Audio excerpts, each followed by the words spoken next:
books, and I already have books on my radar that I am excited about, and I wanted to share them with you. These are just my personal picks based off of what's currently announced right now. The first book I'm excited for comes out in January. It is called Mr. Gaunt and Other Uneasy Encounters by John Langan. This isn't a new book, it is a new edition of an out of print collection from John Langan. Either way, I'm very excited. The Fisherman was so good. I loved the storytelling in that. Wasn't that big of a fan of the story within the story, but I really enjoyed the book nonetheless. Sundown Motel was one of those books that it didn't interest me, but everyone was talking about it, so I thought, okay, I'll give it a try. And it turns out it was great, and I really liked it. And Simone St James has another book coming out this year, The Book of Cold Cases. A true crime blogger gets more than she bargained for while interviewing the woman acquitted of 2 cold case slayings. Doesn't sound like it'll be up my alley, but I know Simone St. James is great, and I'm very excited to read this one. The Pallbearers Club by Paul Tremblay comes out July 5th. The Pallbearers Club is a cleverly voiced psychological thriller about an unforgettable and unsettling friendship with blood-chilling twists, crackling wit, and a thrumming pulse in its veins.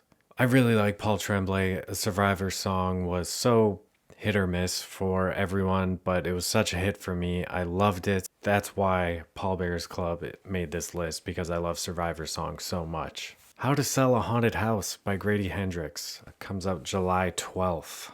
Grady Hendrix takes on the haunted house in a hilarious and terrifying new novel that explores the way your past and your family can haunt you like nothing else. Grady Hendrix does a great job of not taking himself too seriously and also being very thematic with all of his novels, and that's a good thing. It makes them really, really immersive. My best friend's Exorcism was really good. The Southern Book Club's Guide to Slaying Vampires, I adored that book.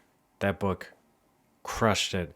Final Girl Support Group, I did not finish because I did not like it.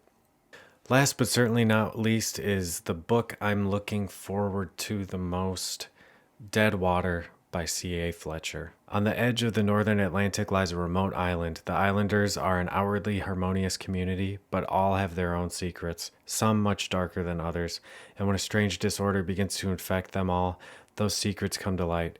Ferry service fails, and contact with the mainland is lost.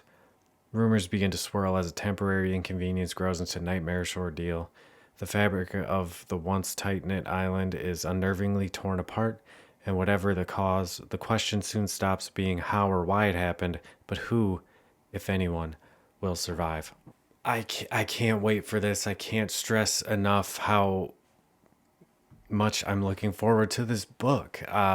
It's because A Boy and His Dog at the End of the World is one of, if not my favorite book of all time. I read it in 2020 on a whim, and then I reread it again this past year. I just love it so much. It's such a great adventure book that I think it's just perfect, and I can't wait to read more from C.A. Fletcher. Comment down below and let me know if there's any books that you're excited for. Subscribe if you want to hang out and talk about books and other horror stuff. And my Reddit and my Instagram are Brocky_horror, so we can connect on there as well. Thank you so much for watching.